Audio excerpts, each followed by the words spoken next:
Bonjour ou bonsoir à vous tous et merci de nous retrouver dans le Monde en 7. Vous connaissez désormais le principe de cette émission. Nous revenons sur les principaux sujets qui ont fait l'actualité dans la semaine, ces sujets qui nous ont paru importants.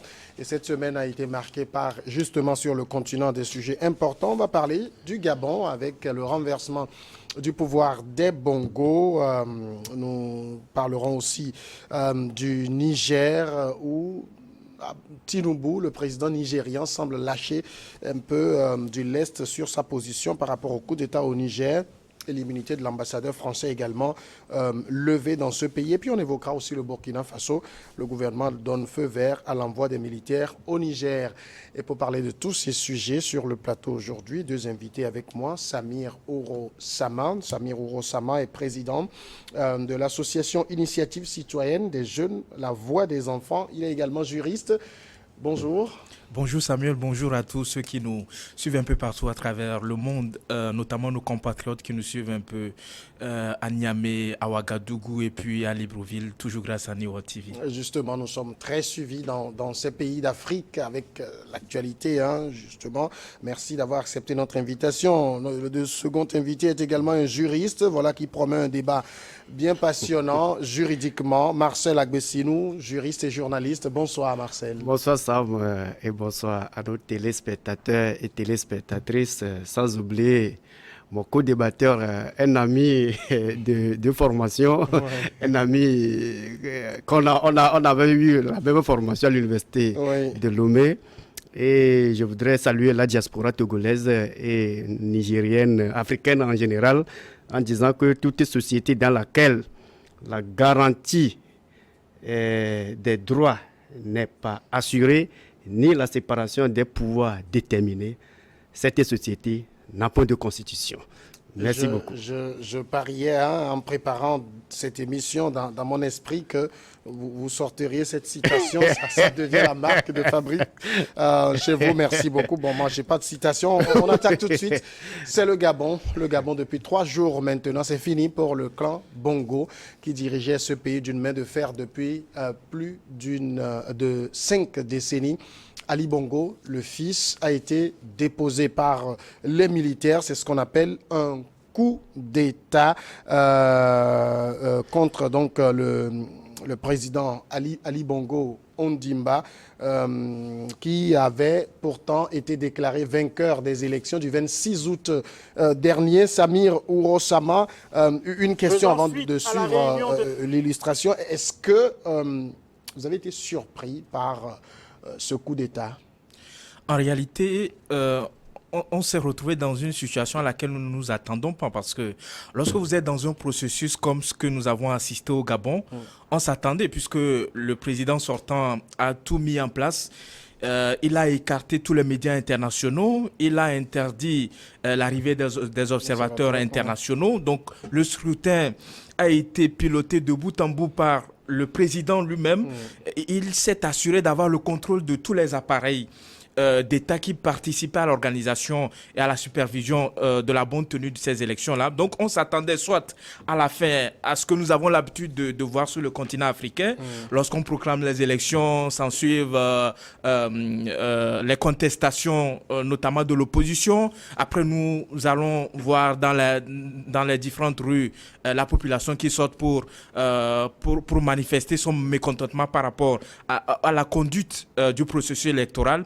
Et dans la foulée, l'armée va intervenir pour mater la population qui revendique la vérité des urnes. Sauf que dans ce cas d'espèce, cela a été une véritable surprise parce que le Gabon est l'un des rares pays au niveau de l'Afrique francophone à avoir une certaine stabilité. Depuis je pense, une demi-siècle, où il y a véritablement une armée républicaine qui a véritablement compris que son rôle était d'assurer la sûreté et la sécurité du pays. Mais cela a été une surprise de constater que au cours d'un processus électoral comme ce que nous avons vu au Gabon, l'armée sort de nulle part et décide de mettre fin au régime en place et prend le pouvoir même si on s'attendait à ce que l'armée donne une autre ouverture par rapport à cette situation qui prévaut dans ce pays depuis quelques années déjà. Mais c'est véritablement un virus qui semble contaminer les armées africaines et ça doit nous interpeller sur le rôle aujourd'hui qui revient à l'armée dans nos pays africains. Marcel Agbessino, même question. On a vu, j'imagine que les gens n'avaient pas vu venir cette situation parce que celui qui vient d'être renversé depuis 2018 était malade, diminué par la maladie.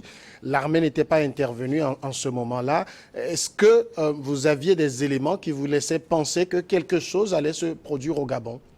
Oui, moi, au prime abord, en analysant le contour même dans lequel l'élection présidentielle a été organisée ce jour-là, et l'Internet a été coupé, les médias internationaux sont renvoyés sans motif valable, sans arguments tangibles, et l'élection se déroule comme si nous sommes dans le 7e siècle. Et l'élément probant aussi est que les médias internationaux là, ils venaient pratiquement de la France. Et l'État français, c'est un État qui a beaucoup de son intérêt au Gabon.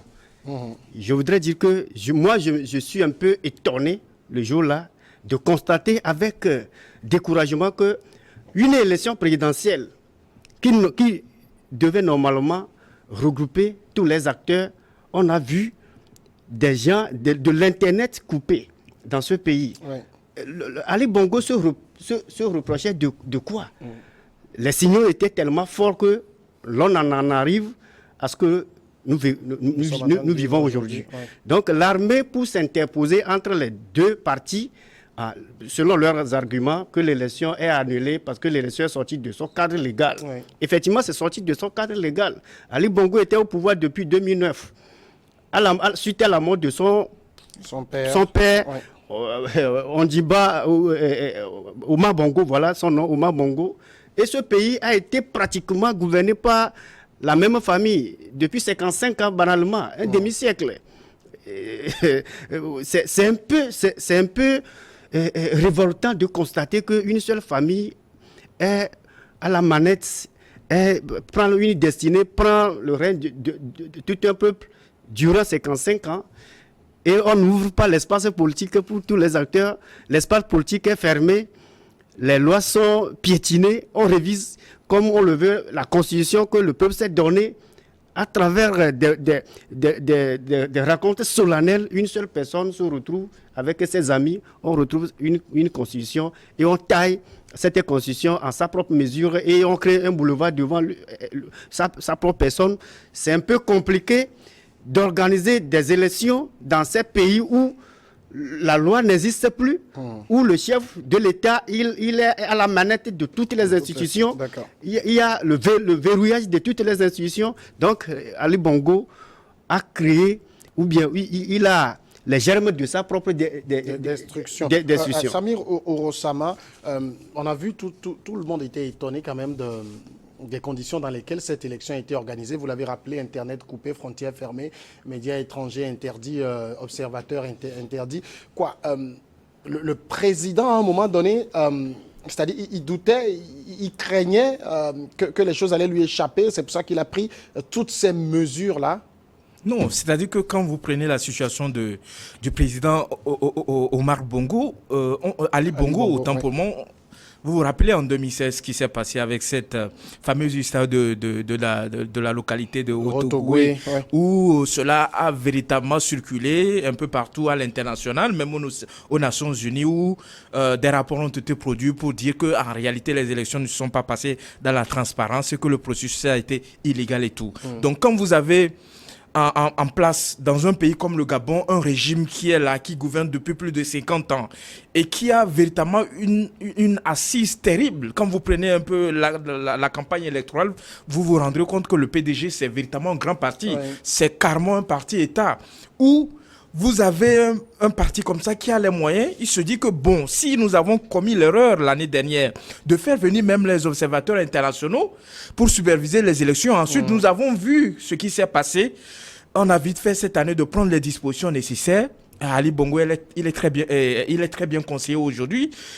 On lui a conseillé de verrouiller tout, de faire en sorte que l'élection présidentielle se déroule à huis clos, de proclamer l'élection et de continuer par gérer le pays comme bon le semble. Donc c'est ce qu'il a suivi à la lettre, sauf que cette fois-ci, il y a une véritable surprise parce que les gens de son entourage n'étaient pas tout à fait unanimes par rapport à la manière dont le processus s'est conduit.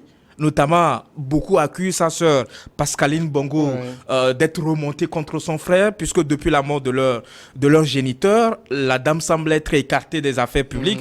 Sauf que la dame, elle a une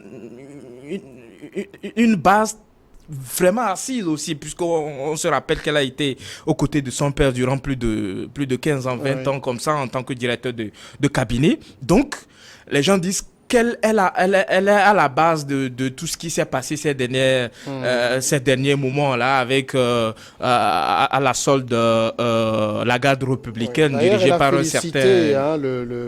l'armée pour le coup d'État. Exactement, sauf que bon, on en viendra parce que pour moi, ça a été véritablement une mise en scène. Ce qui s'est passé au Gabon, ce n'est pas un coup d'État en tant que tel. On va venir à ça tout de suite et on le rappelle. On a vu dans la matinée la commission, enfin le conseil gabonais des élections a donné les résultats qui donnaient Ali Bongo vainqueur avec un peu plus de 64% des voix. Une trentaine de minutes après, on voit c'est les militaires en treillis qui apparaissent devant les écrans et qui annoncent eh bien justement que cette élection est invalidée, toutes les institutions sont dissoutes et que Ali Bongo est déposé, gardé à résidence surveillée. On va écouter les propos de ces militaires-là.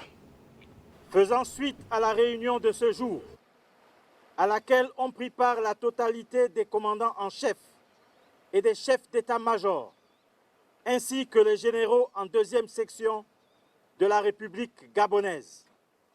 Le général Oligui Nguema Brice a été désigné à l'unanimité président du comité pour la transition et la restauration des institutions, président de la transition.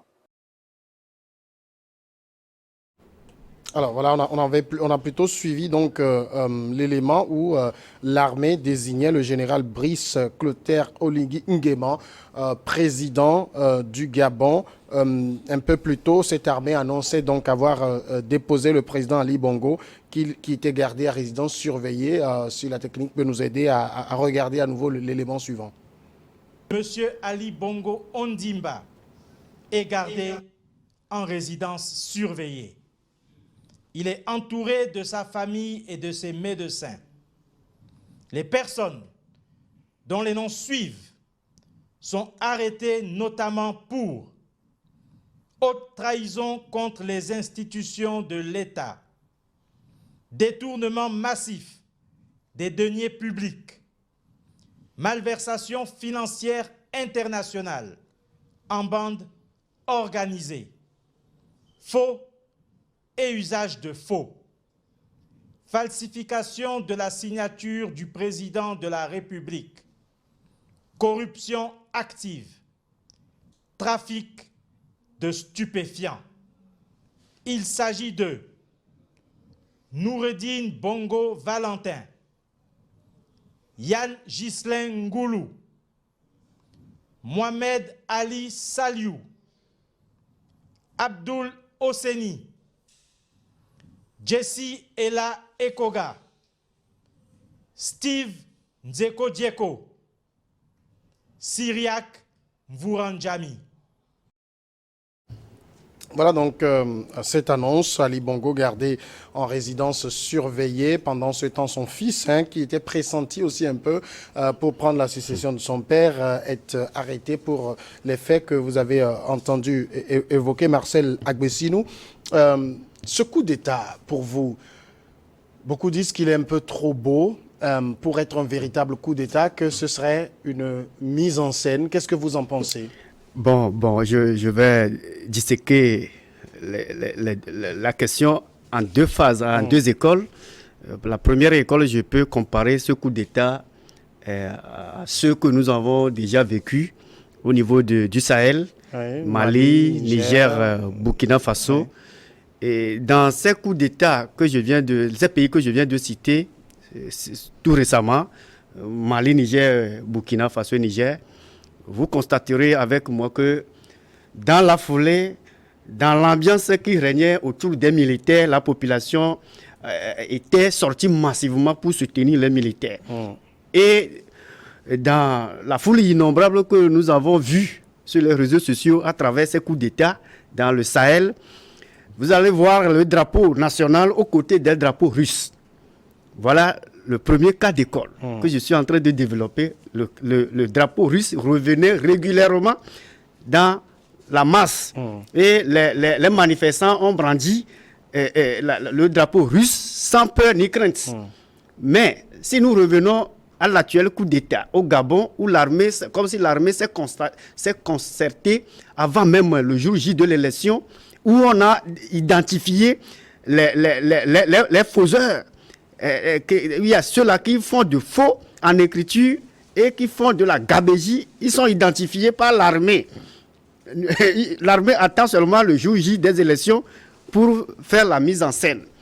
Mais dans la masse également au niveau du Gabon, j'ai cherché maintes reprises d'aller trouver des drapeaux russes pour au moins affirmer avec certitude qu'effectivement c'est un véritable coup d'État, mais tel n'est pas le cas et tel n'était pas le cas. La situation sécuritaire n'est pas la même non plus. Le Gabon ne fait pas face à le terrorisme. Mais on ne refuse pas. Nous sommes régis par un filet invisible des têtes dépendance. Il y a un vent de libération qui souffle peut-être dans ces pays que vous avez évoqués précédemment, où les populations demandent le départ des troupes étrangères, notamment françaises. Ce n'est peut-être pas la même situation au Gabon. Mais vous avez passé un peu à côté de la situation. Le Gabon aussi, il y a des troupes françaises là-bas, à peu près 500 personnes. Ce que je dis, c'est que la situation n'est pas la même. La situation n'est pas la même, mais le Gabon vit sous un régime autocratique et dictatorial et sous une même famille depuis 55 ans. Alors que les Maliens ne vivent, il n'y a pas une seule famille qui gouverne le Mali, ni le Niger, ni le Burkina, durant 55 ans. Donc, au Gabon, on n'a pas vu le drapeau russe. Tout a été tellement calme, comme si il y a quelque chose, on a négocié avec la métropole, on ne sait pas. Donc, avec ça, moi je dis que je peux m'inscrire derrière ceux qui disent qu'il y a mise en scène au niveau du Gabon. Parce que l'armée est un peu complaisante avec la métropole, on ne sait pas. Attendons de voir les jours à venir pour au moins déchiffrer avec les instituts. Samir Ourossam, un simulacre de coup d'État? Bon, on peut le dire ainsi parce que quand vous regardez un peu, lorsque le porte-parole des putschistes a annoncé que certaines personnes sont reconnues coupables de corruption, de détournement de fonds, mais eux, ils ne sont pas épargnés, ils ne sont pas exempts. Ceux qui sont à la tête de ce coup d'État ne sont pas exempts de toute reproche, notamment celui qu'ils ont désigné comme président. On se rappelle très bien, l'Organisation américaine de lutte contre la corruption l'avait même cité dans un des rapports comme ayant acquis des biens au niveau des États-Unis. Et je me rappelle la réponse qu'il avait donnée, que la vie privée d'une personne demeure sa vie privée. Donc, vous comprenez que la vie privée de Noureddin Bongo demeure également sa vie privée. Et sur quelle base ils se sont fondés pour... je ne sais pas, c'est-à-dire que tout s'est passé comme si nous étions dans un pays de non-droit où les militaires peuvent sortir un beau moment et décider de qui on peut arrêter, de qui on ne peut pas arrêter. Et eux-mêmes, je ne sais pas s'ils sont devenus un tribunal, ils sont devenus une juridiction, eux-mêmes définissent les chefs d'accusation et permettent à ce qu'on attaque les gens. Non, c'est-à-dire que le Gabon n'est pas une forêt sans règles, sans droit. Ce n'est pas un État barbare, c'est un État de droit. Si vous voulez faire les choses en bonne et due forme, puisque vous dites que les élections ne se sont pas déroulées dans les règles de l'art, que cela a été attaché d'irrégularité, de manque de transparence, d'illégalité, vous vous mettez à poser des actes comme ça prouve que n'eût été la force de l'arme, en réalité, vous n'avez aucune légitimité. Bon, vous n'êtes pas légal aux yeux de la loi. Ouais. Et je ne vois pas sur quel texte il se base pour pouvoir déjà prendre des mesures de qui on doit arrêter, de qui on ne doit pas arrêter. Parce que avant d'accuser quelqu'un d'avoir détourné des biens publics ou des deniers publics, avant d'accuser quelqu'un de gabegie financière, vous devez mener des enquêtes dans un état de droit. On sait comment ça se passe. Vous devez mener des enquêtes et c'est le procureur de la République qui doit délivrer un mandat d'arrêt pour qu'on aille chercher la personne et que la personne puisse répondre tout en respectant ses droits devant une juridiction pour les faits pour lesquels il est accusé. Mais ce qui se passe aujourd'hui au Gabon, on se rend compte que, et comme moi je l'ai toujours dit, ça reste toujours ma philosophie, ça veut dire que lorsque vous êtes dans une situation où vous avez la maîtrise et la force de l'arme, vous pouvez à un moment donné, lorsque vous n'êtes pas d'accord avec quelqu'un, prendre le pouvoir. Parce que vous imaginez si Omar Bongo avait aussi de son côté une armée fidèle qui avait aussi la force de l'âme, on devrait assister à une certaine situation sanguinaire où le sang allait couler. Sauf que dans cette partie, il n'y a qu'une seule personne qui a l'arme. Parce que sans les armes, je ne pense pas que l'armée peut prendre le pouvoir au Gabon. Oui. Ils ne pourront pas le faire, comme ce fut le cas au Niger, au Burkina Faso, en Guinée, et tout ce que vous connaissez comme cas de coup d'État. Donc, ça laisse à désirer véritablement sur cette volonté réelle de l'armée de pouvoir mettre fin à cette situation, parce que parmi ceux qui ont pris le pouvoir, si vous allez chez eux à la maison, vous allez aussi retrouver les liesses de billets. Vous allez aussi vous allez aussi retrouver dans les comptes internationaux au niveau de ces pays occidentaux les comptes bancaires qui appartiennent à ces hauts gradés de l'armée au niveau du Gabon, notamment ce qui se passe au Niger. On en parle là véritablement. Alors ici, on a quand même, si on revient même à la commission du coup d'État, la première chose que les militaires ont évoquée, c'est les élections. Et vous l'avez rappelé, les conditions même dans lesquelles ces élections ont été organisées, ça laissait à désirer. On sait même que la santé du président Ali Bongo très diminuée. Je ne sais pas qui sont les médecins assermentés au niveau du Gabon, mais ils arrivent toujours à trouver qu'il est en très bonne santé.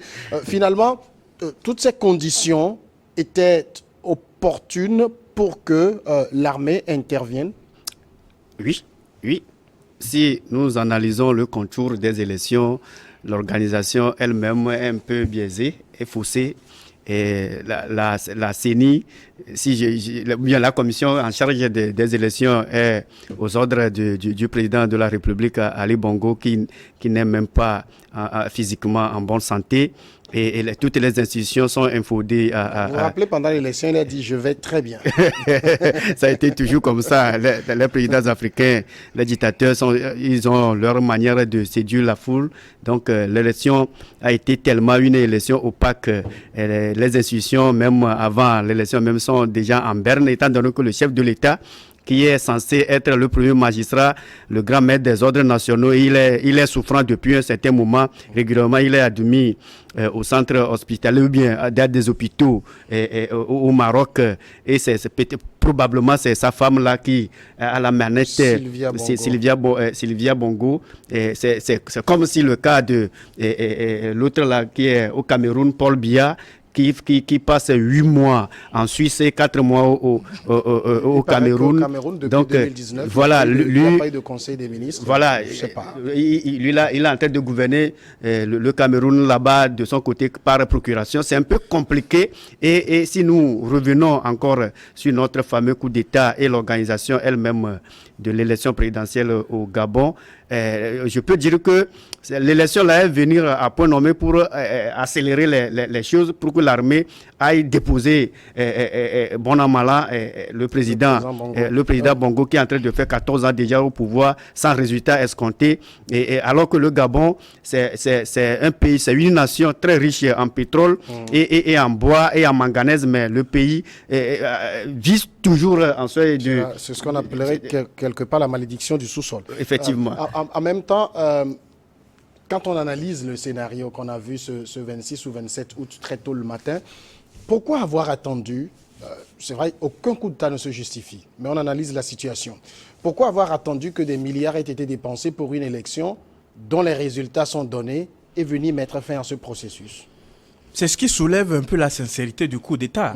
Parce que vous rendrez compte qu'en réalité, les militaires se sont rendus compte qu'on risque d'assister à la même scène que ce qui s'est passé en 2016. C'est-à-dire que à la suite de la proclamation des élections, on va aussi entendre la contestation au niveau de l'opposition.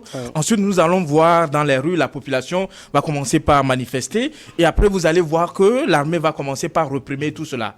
Vous voyez, donc c'est pour éviter à ce que on en arrive à cette situation où après le régime de Bongo va être contesté un peu, ça va prendre un peu de temps, le Gabon va être boycotté un peu par certaines nations, après ça va se rétablir.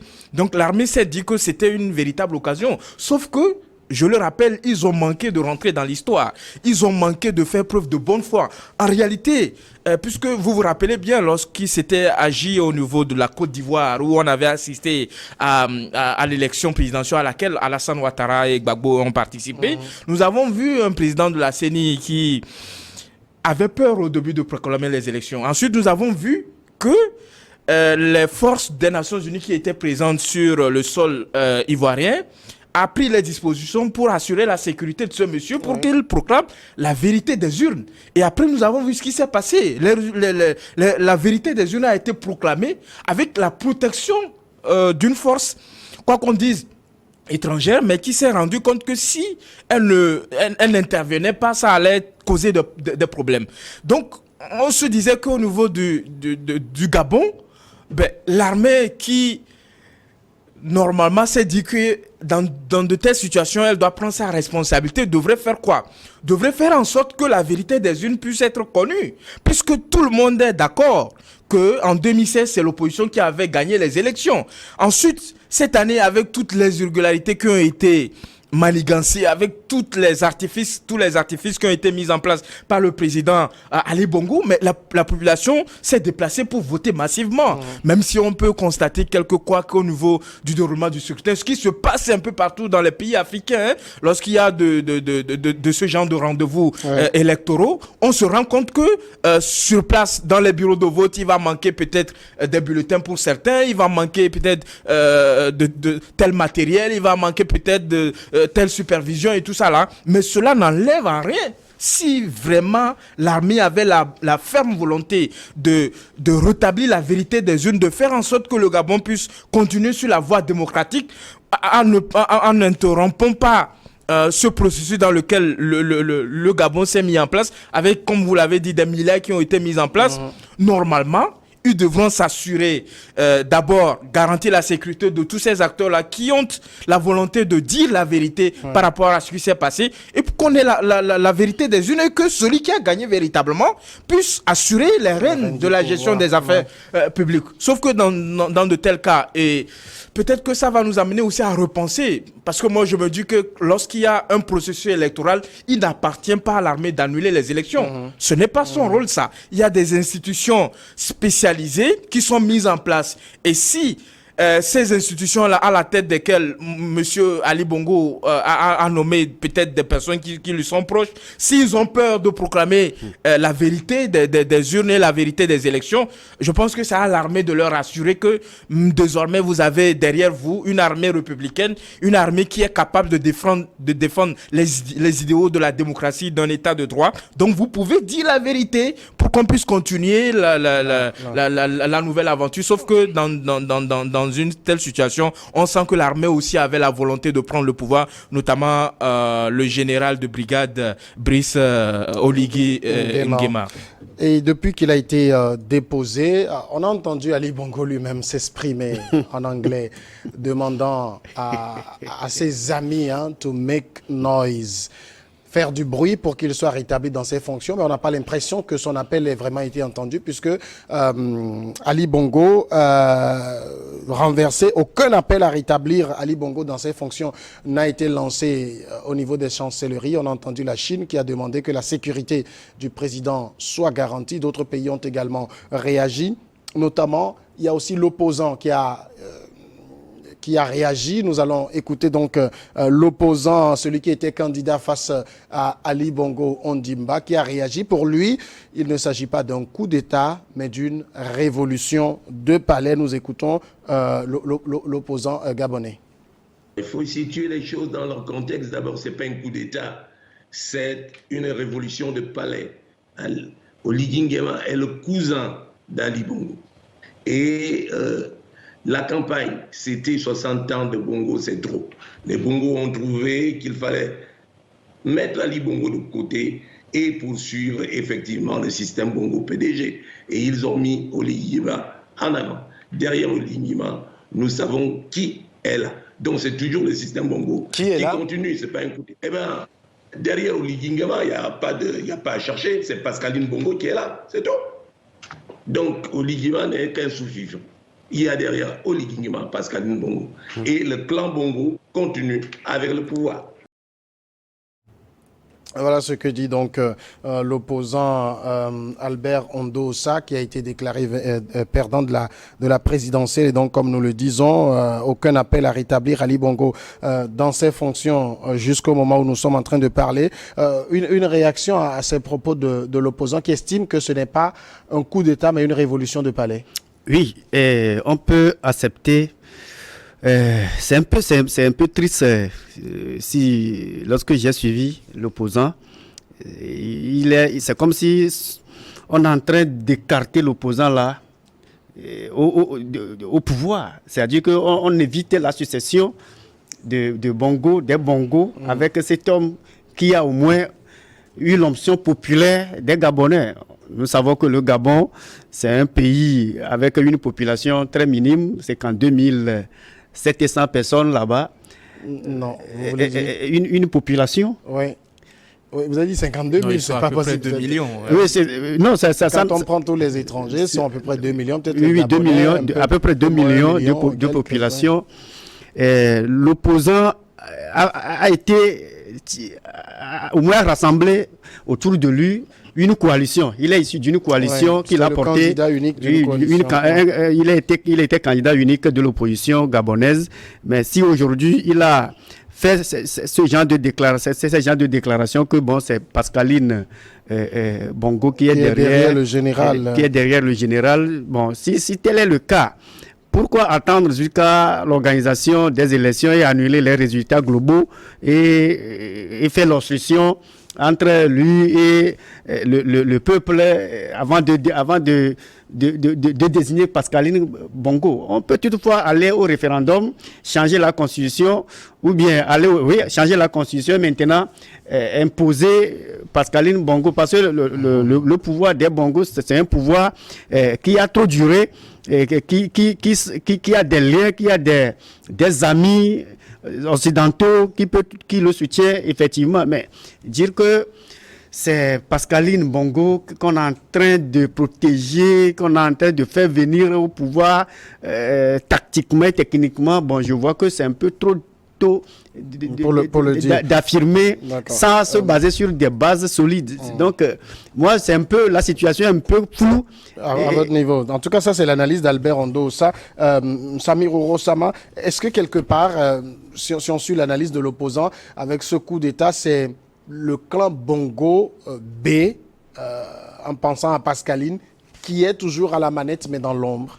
Non, je pense que ça saute aux yeux, c'est du bonnet blanc bonnet, c'est la même chose. C'est-à-dire que quand vous prenez le général qui a été désigné pour être le président de transition, c'est le bon petit de l'ancien président, Omar Bongo, c'est lui qui l'a vraiment pris. Il est du Haut-Togo aussi. Exactement, donc il était vraiment à ses côtés, même beaucoup disent que même à sa mort, il était juste à ses côtés, et il a transmis un certain nombre de messages comme quoi il doit pouvoir prendre soin de son enfant, de veiller à ce qu'il puisse gouverner dans de bonnes conditions et tout ça là. Donc quand vous prenez quelqu'un qui a fait le régime pendant plus de 40 ans au service du régime et qui sort un beau matin et dit que la situation économique est catastrophique, la situation sociale est catastrophique, les institutions sont infodées, est-ce que nous devons croire à la sincérité d'une telle personne? après avoir servi, après avoir joui des privilèges d'un État comme ça, après avoir lui-même, comme je l'ai dit, après avoir profité d'un certain nombre de facilités en étant au service de la famille Bongo, et on nous sort un beau matin, on aurait pu voir quelqu'un d'autre de nouveau qu'on n'a jamais vu, qui n'a aucun lien avec la gestion des affaires sous la famille Bongo, prendre la tête de cette transition, que on aurait peut-être cru que bon, il y a un changement qui s'annonce véritablement. Je pense que l'opposition, elle est restée véritablement fidèle à cette logique-là. C'est vraiment la même chose qui continue, c'est la même famille Bongo, même si ce n'est pas le nom Bongo que nous retrouvons aujourd'hui, sauf que derrière, il y a au moins une partie de la famille Bongo qui est derrière le général. Donc il n'y a pas une véritable surprise. Quand vous voyez les premiers pas qu'il pose, il a rencontré le patronat il y a deux jours ou une journée, les promesses qu'il a faites, lutte contre la corruption, les gens qui sont aujourd'hui démasqués, beaucoup de billets de banque présentés, on parle de combien de milliards déjà qui ont été récupérés. Il y a de la sincérité ou c'est juste de la poudre de perlimpinpin? Non, comme on le dit, il veut faire bonne image, il veut faire une bonne impression, puisque s'il veut véritablement lutter contre la corruption, je pense qu'il devrait commencer par lui. Il devrait restituer tous les deniers publics de l'État qu'il a détournés pour se procurer des biens à l'étranger, des biens dans son propre pays. Il doit pouvoir restituer tous ces biens-là pour montrer le bon exemple. Sauf que là, il est en train de faire ce qu'on appelle un règlement de compte. Vous savez qu'il a connu une descente de désert pendant un certain nombre de temps. Lorsqu'il a été écarté pendant quelques années, on l'a envoyé à l'étranger. Beaucoup disent que ça ne colle pas véritablement entre lui et Madame Sylvie Bongo, avec le clan de son fils aussi, Nourindine Bongo. Je pense qu'il profite de l'occasion pour régler des comptes à un certain nombre de personnes. Ensuite, il a besoin d'une assise. Il a besoin d'une assise nationale. Donc, il a besoin de faire bonne impression pour pouvoir gérer. Sinon, je peux vous l'assurer avec certitude que si on laisse le général Brice Oligui Nguema au pouvoir pendant 3 ans de transition, le Gabon ne connaîtra aucun changement. Je vous l'assure. Alors, d'un autre côté, puisqu'on parle donc des réactions, beaucoup attendaient les réactions occidentales. On va écouter Elisabeth Borne, la chef du gouvernement français, qui a également réagi.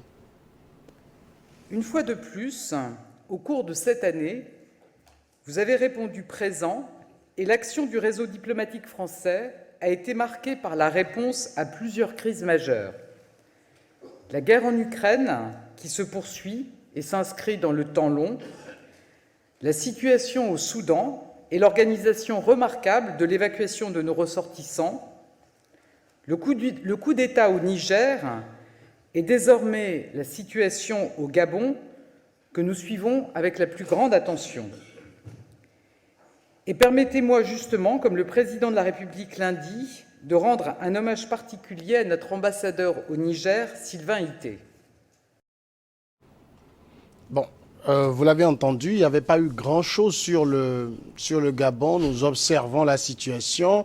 On sait que la France a la DGSE, c'est la Direction Générale de la Sécurité Extérieure, qui suit quand même de près ces genres de situations.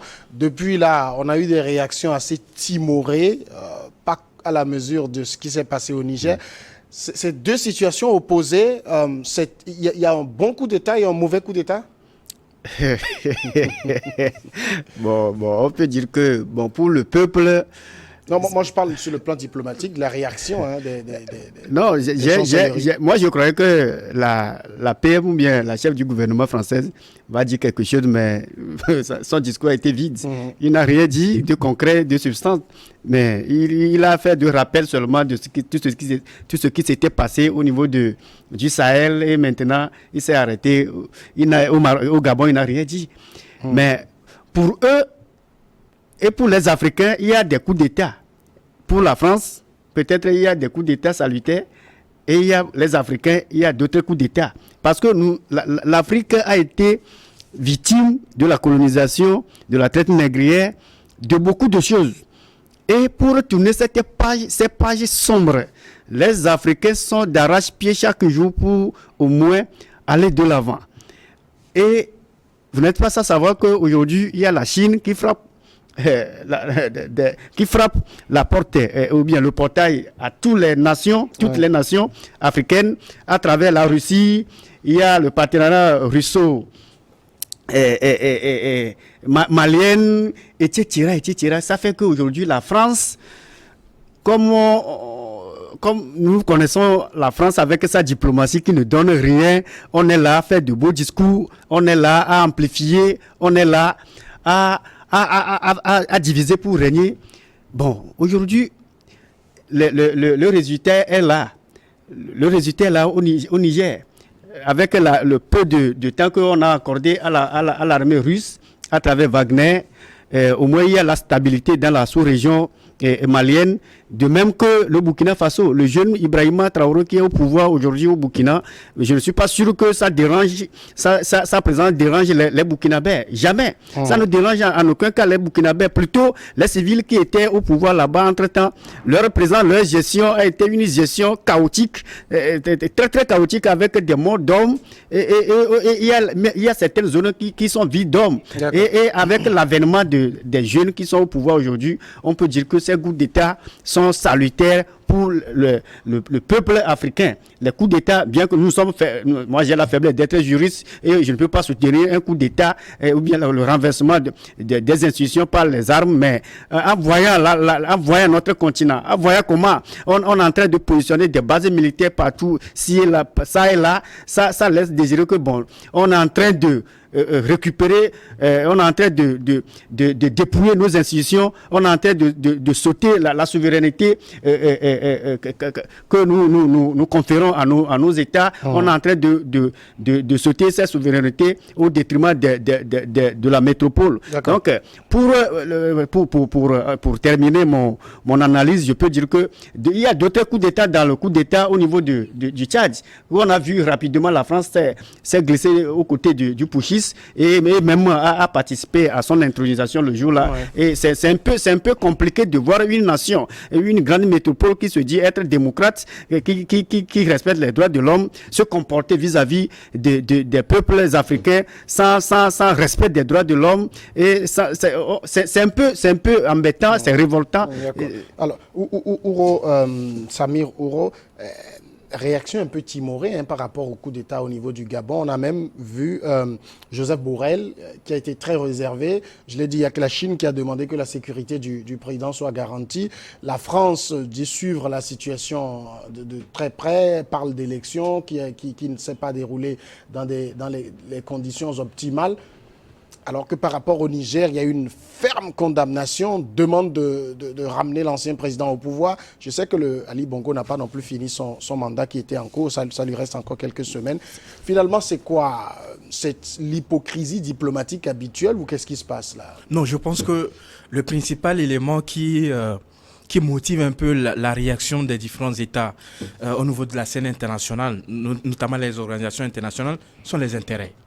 C'est-à-dire qu'aujourd'hui, quand vous prenez un peu le président Omar Bongo, Ali Bongo, autant pour moi, il n'est pas en bon terme avec la France. C'est-à-dire que M.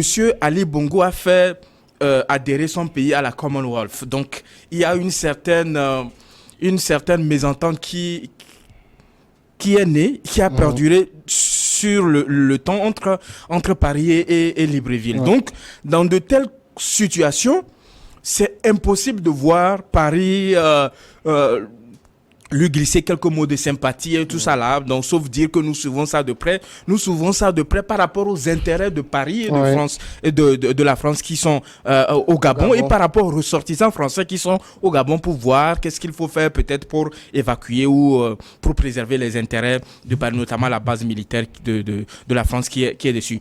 Mais quand vous regardez un peu, vous vous rendrez compte que la Chine, qui est le premier partenaire économique du Gabon, a été l'un des pays ou l'une des puissances à réagir véritablement et à demander à ce que le régime civil soit rétabli. Donc eux aussi, ils ont des intérêts au Gabon. Donc ils n'ont pas intérêt à préserver leur intérêt. Une base militaire au niveau du Gabon. Donc ils n'ont pas intérêt à ce que le président Ali Bongo soient chassés du pouvoir. Ils ont besoin de quelqu'un qui les comprend et qui les a accordé un certain nombre de facilités pour leur permettre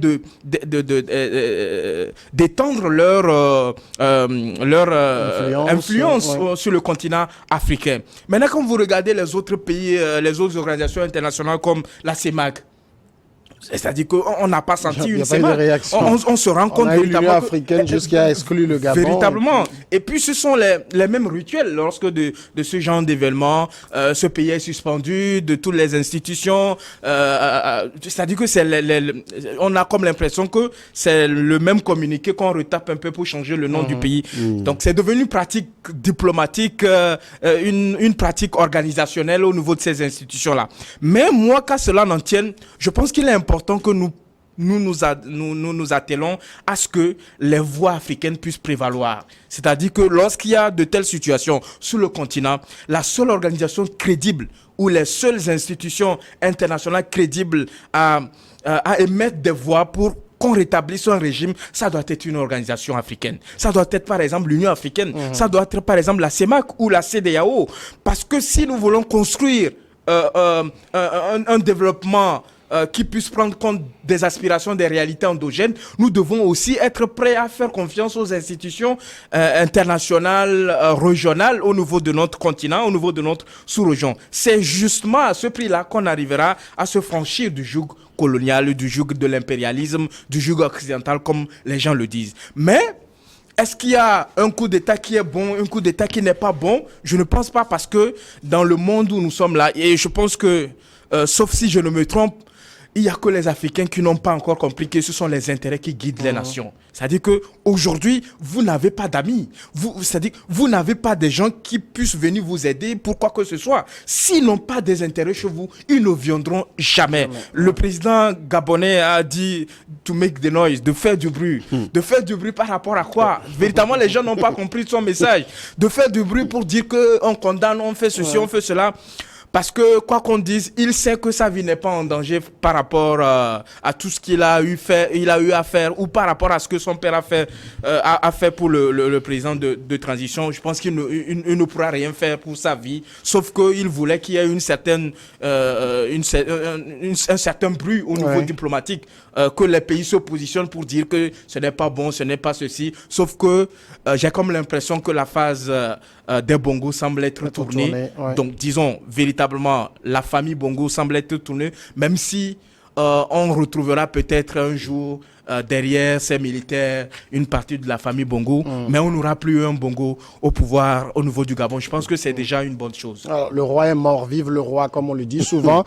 Le nouveau roi, c'est Clotaire Oligui Nguema, donc, qui semble plutôt être dans la posture de quelqu'un qui déroule un programme présidentiel. C'est quand même assez curieux. Juste 2 mots sur ça. Parce que quand on regarde ce qu'il fait, il prêtera serment lundi. Il lance un légaliste, en fait. La lutte contre la corruption et tout ça. Ça, c'est le programme de campagne présidentielle. Oui, il a déjà un chronogramme, son calendrier. Donc, on va l'introniser lundi prochain.